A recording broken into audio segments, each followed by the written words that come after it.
Good morning, everyone. Happy to be with you again. This is the second video in the series of programmatic assessment, which is a part of the competency-based medical education series that we promised you to deliver. Hope this is of interest and of use to you. And let me just go back to why we are creating these videos. The concept is not to deliver knowledge. The concept basically here is to open a discussion regarding, a discussion around the actual implementation strategies of all these theories we have been reading and speaking about. It's very easy to speak theoretical, but how is this implemented into our curricula, especially when we are at the stage of curriculum design? Let me just go back very quickly and tell you, till this moment, we have spoken about the concept of designing competency-based medical education curricula. And what we spoke about till this moment is that the first thing that we will need to do once we have started the process of design is to take a look at the assessment and the assessment plan. After we have done the mapping, in the last video we did mapping of the competencies against our curricula, and now we know the names of our courses and how they correlate to these competencies and these enabling competencies. Now what? In my opinion, and this is what I'm here to propose today, it's now time to think of the assessment plan just before you start delving into the design of your individual courses. It will make a big difference if you have a proper understanding of how you will target assessment in your program. So the concept of programmatic assessment comes here into play, and programmatic assessment is something that we have just started speaking about. Now, let's take a look at one of the models that has been proposed for the actual implementation of programmatic assessment into your competency-based medical education curriculum. Let's just ask ourselves a few questions before we start. Why do we need a model? Do we need a model, or do we just go in and design? The beauty of the model and why we need it now is that we have a few issues that come to the surface when we start designing our competency-based medical education curriculum assessment plan. The first thing is that you are starting to train people on competencies. There are no more intended learning outcome derived assessment methodologies that you should be using. Should we continue to assess ILOs when actually what we really want to assess is the competency itself? And now the competency, as you know, it's not just in one domain. Each competency can be dissected later on into a number of domains. So it has actually a knowledge element and what the learner can actually do. So when you devise an assessment methodology and you tie it to a competency, it will be very hard to do that unless you have a holistic view of how you will follow through this competency throughout your curriculum.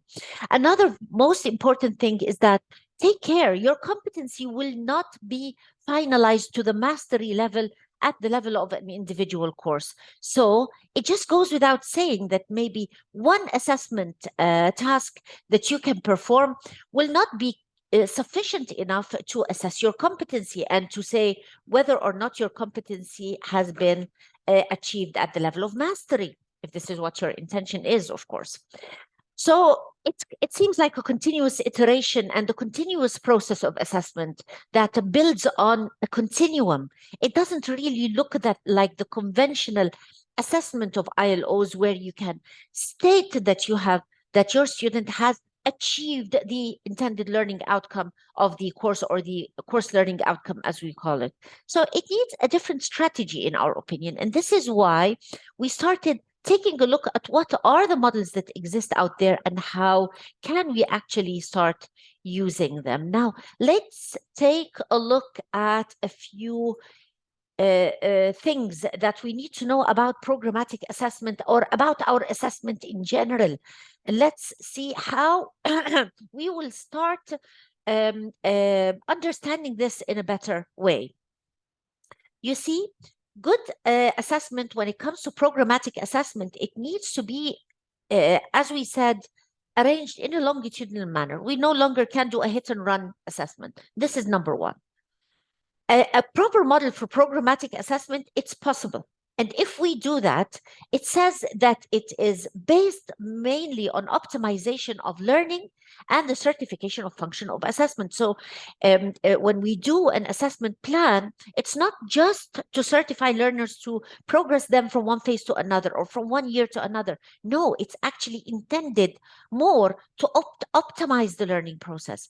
Because when there is a continuum of learning in the spectrum of a competency, the student needs to know and needs to receive proper feedback that tells them on what spectrum are they at this given time on the continuum of learning towards achievement of that competency.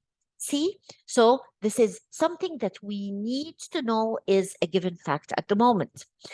Take care, any individual data point in assessment cannot be either formative or summative as we used to do in the past, but any individual data point can feed into, and when I say data point, it is an assessment task that generates information.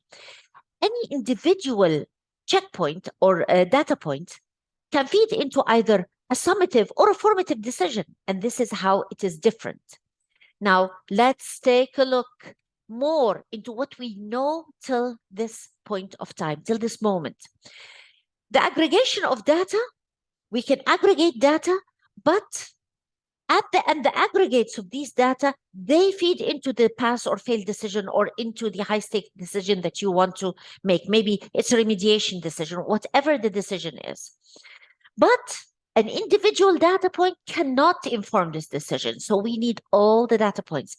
So we can say that we will need a multitude of data points or a multitude of assessment inputs or a multitude of information that is generated out of assessment. But guess what? At the moment, because we have moved into a continuum assessment, now we will start needing the expert opinion more than ever. And there is a problem here that the whole body of literature in the past has been speaking about how to validate, how to standardize, how to take out the human element out of assessment. Now we're going back. As I predicted, as many people predicted, it's never going to work this way. Individual expert judgment is well needed, but you just need to make sure that, as we said in the previous videos, you have the proper expertise that will help you make these decisions. So here we go back to the need of expert judgment again. Having said that, let's go back to principles of assessment that we will conform on. Number one, any single assessment data point is flawed. We know that. So we can never say that if I do an MCQ exam, it tests everything and whatever results come out of that, they are indicative of a decision or informative for a decision that I can take to proceed by students. We have all felt that. An individual assessment, whatever it is, no matter how valid the method is, at the end, it carries risks that this is not the proper assessment or evaluation of the student. It carries that risk. We've all felt that. The validity of the exam is very important. We know that. But how do we standardize this? How do we inform validity of the exam? When there is a standardized test, the validity of the exam is in the test itself. But when we have non-standardized procedures, like, for example, a 360 evaluation, when you need to evaluate your student all the time while they are in practice or while they are in the residency or while they are studying for certain topics, you're doing this continuous assessment, then the standardization here is not in the testing methodology. It's more in the user of the testing methodology. And we have to agree that this is a principle that exists and that we will be subjected to. Third thing is, the stakes of the exam should be seen as a continuum now, as we just said, with proportional relationship between the number of examination times and the stakes of the decision made. So, for example, if I am making a decision that my student will either be promoted from phase 1 to phase 2 in my curriculum, then I need to base that on multitude, a bigger number of exposure to examination tasks. So, for example, I cannot make this decision based on one setting. The student has to be examined a number of times before that. And this is another principle we need to agree to. We all agree that assessment drives learning. Anyone who has ever been in education will know that without proper assessment, learning just tends to not happen, unfortunately. And the last thing is that expert judgment is important. And this is where I want your consensus on this, because it's no longer the fact that we can remove the human factor and start standardizing everything. Because when we did this in the past, we started relying on data inputs that were just data-driven inputs that informed very little our decisions, and they removed the individual student attributes from the picture. So you would examine the student, take a look at the data, make decisions without even knowing who the student is. And that's very problematic. The idea of doing that was that we wanted to standardize the data that came out of assessment. That's good, but take care. This removes the individual attainment level of students. You cannot do informed decisions on that unless you have expert judgment there. So let's agree that expert judgment is not a bad thing. We just need to select the proper people to do our judgment. Now let's introduce a few terminologies here. And you can see my picture floating across the screen. So what is a learning activity? This is any activity you subject your student to in the course of their learning that will help them achieve their learning goals and will help towards the attainment of the competency that we want them to attain. This could be clinical training. This could be a PBL session. This could be a lecture. This could be anything. This could be student-directed learning. Whatever it is, this is called learning activity. And then we have something else called assessment activity. And this is an individual setting of activity that we do in order to generate information that will inform me about the status of the student attainment level at the moment. For example, I can hold one MCQ exam for the student. Good. I can hold a written exam.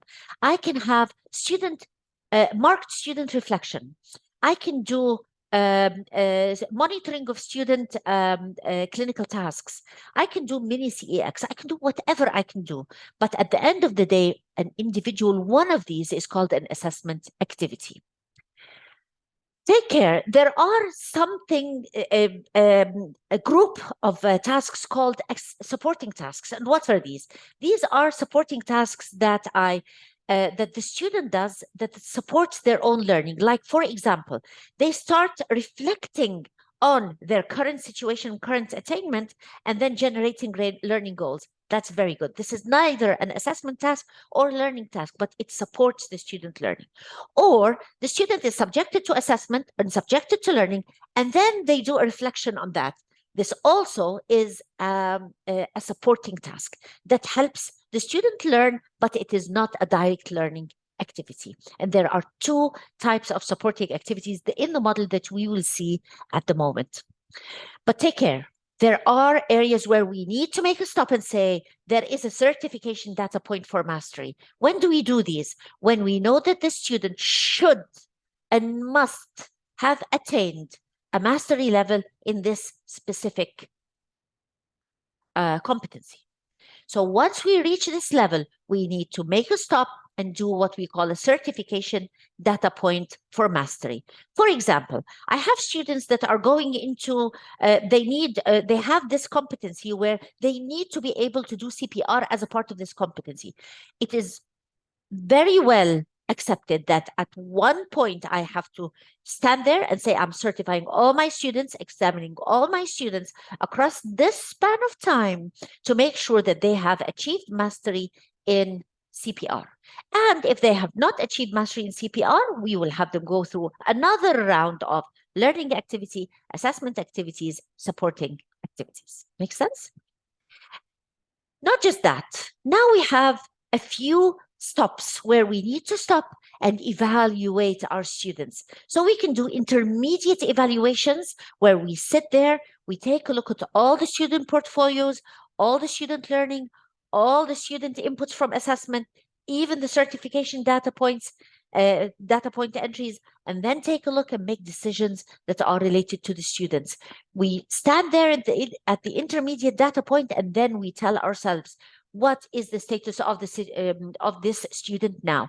And once you have reached an intermediate evaluation, you have to give your student proper feedback to inform them that the intermediate evaluation results state that you are on this spectrum in the competency achievement. And this is what you need to do in the future to improve your learning. It's amazing. It's so individualized. It's so student-oriented. It's so student and learner-centered. At the same time, it creates a kind of a partnership between you and your students. You're not just leaving them out there in the dark. But then there comes a final evaluation point where you stand there in the final evaluation and you have to make a decision regarding your student. You make decisions that are related to what the student can and cannot be promoted into. Has the student passed? Has the student failed? Do we promote the student? This is a final evaluation station. And we will see this in the model in just 1 second. Just before I leave this part, I just want to relate another term that is called learning artifact. And what is that?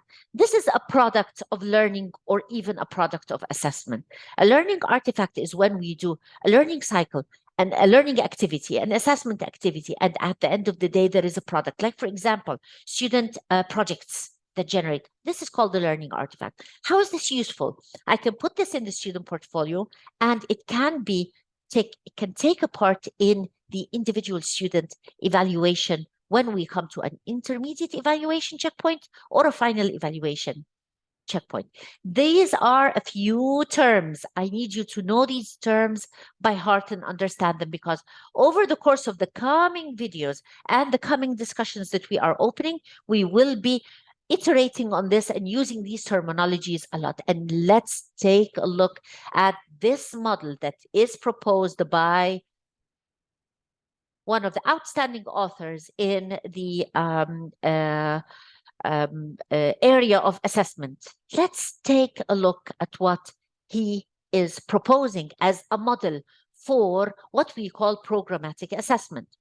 As you can see on the screen, I don't know if you can see my mouse, but there are training activities. These are the big circles at the top. These are training activities. These are the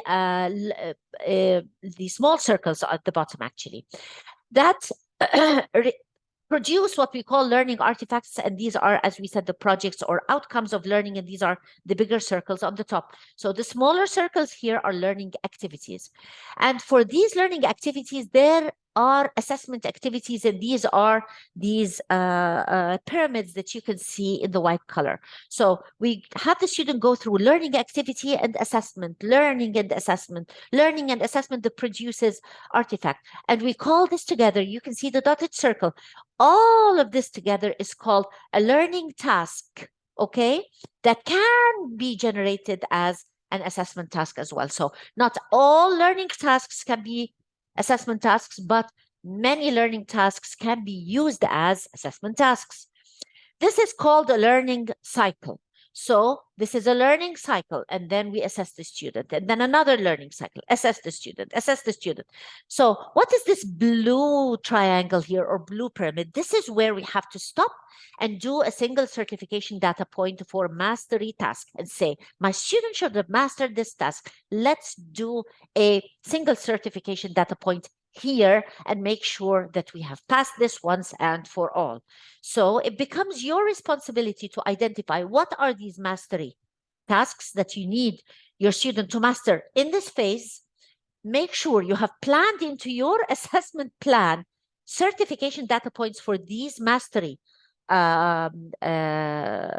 competencies or these mastery tasks that you need them to be aware of, and plan this into the whole continuum of the assessment.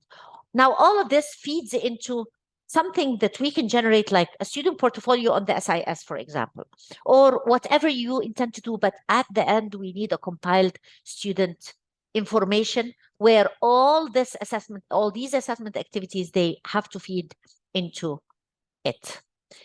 What about the supporting activities? You can see here supporting activities, and these are either that circle that ends with a line, and there's another circle, small circle at the end, and this is student reflection and then student planning.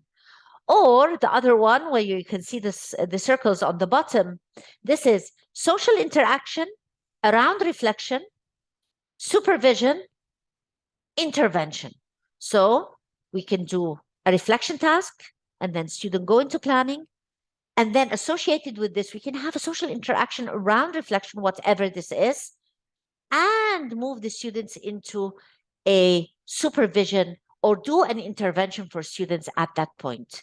So it's either student-led by reflection and then self-planning, or you do an interaction around reflection, like, for example, bring the students in, speak about the reflection, or have a group session where you speak about the student reflection, and then decide that you need to do a student intervention because the student needs more supervision at this point of time.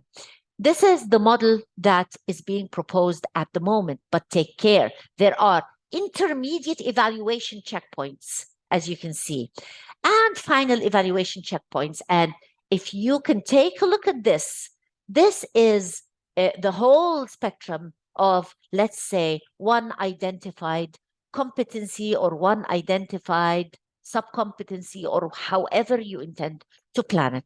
So your curriculum starts to become a map of training activities that might generate training artifacts that are associated with assessment activities. Some of these are single certification data points. But not just that, you also have supporting activities that are in the form of student reflection and planning. These are activities that are done, supporting activities that are done just by the student on their own. Or you have student supporting activities where you actually do an intervention and you start intervening in order to support students. Remember what we said before, in order to be able to perform programmatic assessment or to instill programmatic assessment into your curriculum, you will need to take a look at your organizational chart. You will need to take a look at the expertise in your institution. You will need to understand that assessment will become centerpiece. The assessment unit here will be doing a hell of a job, and you need to make sure that it has the proper structure to be able to do this. Having said that, I want to leave you with this thought. Please take a look at your structure. Please take a look at what programmatic assessment is and at this model that we would like to see, or I personally would like to see being imposed into our assessment methodology or into our assessment plan when it comes to competency-based medical education curriculum. I will leave you now with a hope that you will join in when there will be the other videos where we will be actually seeing how to implement this model by starting to do what we said. Remember what we said we need to do? We need to do milestone planning for each enabling competency. We need to know what are the specific milestones of achievement that the student needs to go through, and that we need to do a checkpoint where we need to evaluate the students and make sure that the student has proper feedback for that enabling competency. Thank you so much and see you soon.